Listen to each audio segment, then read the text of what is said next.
Magandang araw mga kaibigan. Bigyan natin ng reaction, opinion itong Facebook reel posted by Jesse Cereza. Interview ni Karen Davila kay Vice Ganda.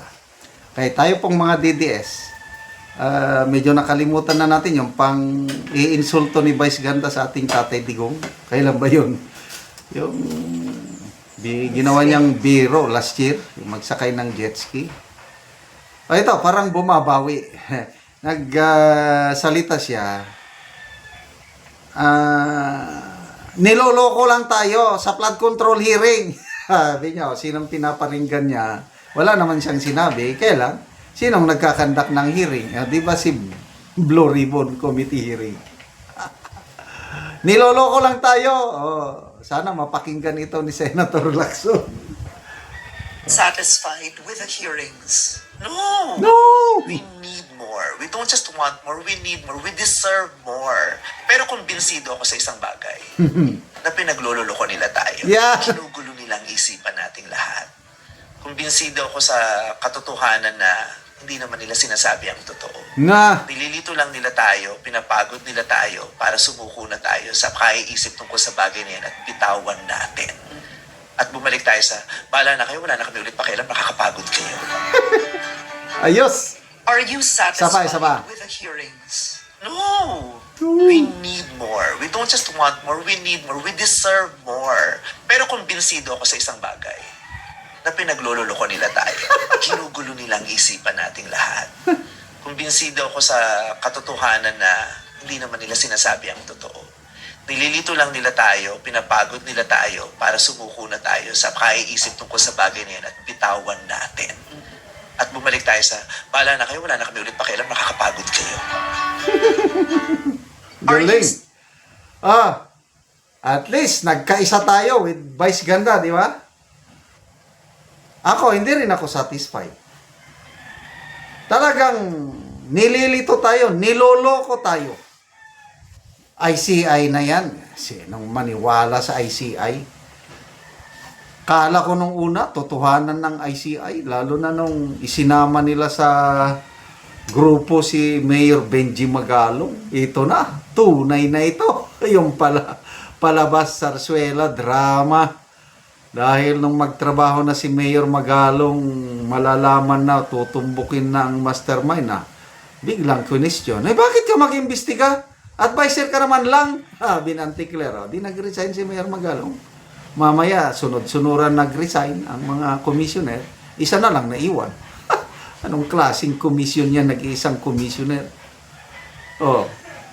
Tapos, yung report daw ng ICI, nandun na sa Pangulo, nire-review. What? Di ba independent? Tapos, i-review ng Pangulo, i-edit. Pag hindi gusto, tanggalin niyo ito. Yes, boss. Tanggalin niyo ito. Tinanggal na lahat. May maaasahan pa ba tayo sa ICI? To me, wag na. Wag niyo nang ilabas ang ICI report. Sa Blue Ribbon naman. Angry ako. Wala talagang patutunguhan yung Blue Ribbon na yan na sayang. Akin lang ito Maybe kay Senator Lacson, ginawa niya ng lahat ng makakaya niya. He did his best. Kaya lang, maraming nambaba sa kanya. Kaya lang sabi niya, sabihin niyo na ang lahat. Total, magre-retiro na ako. Hindi na ako tatakbo. Yes, correct. Kaya, urong-sulong, laban bawi. Yung draft report, mabuti na lang, nag-leak yung report. Wow, mga senador ng kasamaan nila, papakasuhan na. Si Martin Romualdez, wala daw. Ano ba yan? Hindi kasama si Martin Romualdez. Ang papakasuhan is Cordero, sino pa to? Joel Villanueva, Jinggoy. Hindi sa dinidepensahan ko yung tatlong senador. Sige, kasuhan. Kailang isama rin yung iba dahil alam naman natin sino yung mga gumawa niya. We were not born yesterday. Anong sabi ni BP Sara? 2 tao lang ang nagko-control ng budget sa buong Pilipinas. Saldico and Martin Romualdez. Kaya nag-resign si BP Sara as DepEd Secretary. Kasi yung budget ng classroom construction ang nagko-control mga congressman. Oh. Eh yun, hindi matanggap ni BP Sara. Kaya nag-resign siya. Oh, classroom pa lang yan ha. Hindi pa kasama sa flood control projects. So lahat ng pundo ng taong bayan, kinontrol nila. Oh, tingnan nyo, sa Armed Forces of the Philippines. Ano yung naisiwalat? Salamat kay Senator Gatchalian. 15 billion para sa mga barracks training facilities ng kasundaluhan. Kakaunti ang natapos o puros mga palpak. Bakit? DPWH ang humawak. In fairness, walang kasalanan ang armed forces dahil hindi sila ang humawak ng pundo. DPWH. So, sinong kasabwat sa DPWH? So, alam nyo na. Sinong nagbigay ng pundo? Farm to Market Road. Ang dami talaga. Oh. So, ngayon, palabasin ngayon na okay na, tapos na. So,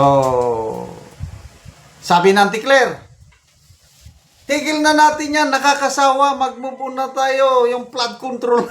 Ayaw niya ng pag-usapan ng flood control. Ganon din si John Vic Rimulya. Move on na tayo niyan. Summer na, wala nang ulan.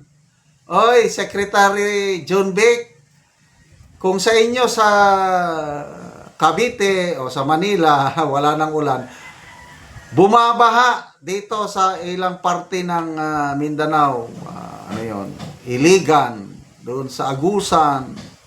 Huwag mong sabing summer na. Dahil nag-iba na ang climate change nga eh. So ano, kalimutan na namin ang flood control? No way. Mabuti na lang. Well, in this administration, wala na talaga tayong asahan. Sa tingin ko wala na, as in. Hanggang saldi ko na lang. Hanggang, buong reveal niya na lang, kawawa. Sila ang nasampulan. Diskaya. Martin, safe na safe. Yung pataas kay Martin, safe na safe. Pagdating ni BP Sara, 2028, yan na. Maniningil kami, kaming taong bayan. Makukulong din ang mga kawatan. Salamat mga kaibigan sa inyong pagsubaybay sa ating channel. Nakakatulong kayo ng malaki sa tribong Talandig ng Bukidnon dahil ang income natin sa channel na ito is pantulong po sa tribo. Namimigay tayo ng libreng yero at pako para makapagpatayo naman sila ng mas maayos na tirahan. Panoorin nyo ang video na ito. Salamat sa Ginoo kay nakatulong. Salamat kayo sa Ginoo. O si Lolo ang matagaan og yero nga makatop siyang balay. So mo ni ang balay ni Lolo. So mga busot na gyud yang abuan ni Lolo. So matod ni ang kuan nga tuluan na giapit-apit na ang mga yero. So makita nimo. Kung muulan tuluan na gid kay sila kay apit-apit na ang yero. So atong makita karon kay niya tagaan man sila yero, magatop sila karon. So mo ni ilang atupan.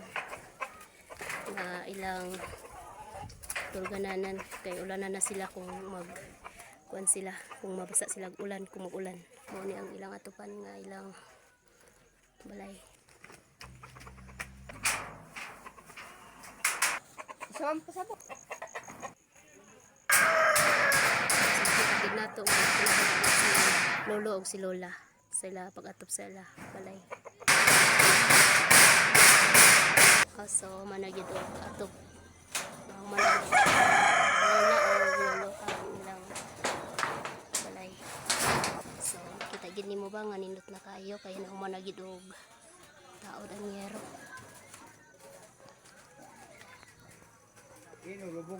Ug karon atong pangutan-on karon si nanay ug tatay nga nahuman naman gid ang ilang atop nga yero. So unsa ining masulti tatay ug nanay nga nahuman na gid mo og atop sa ining balay? Salamat sa Ginoo nga natabangan kami. Paulanan.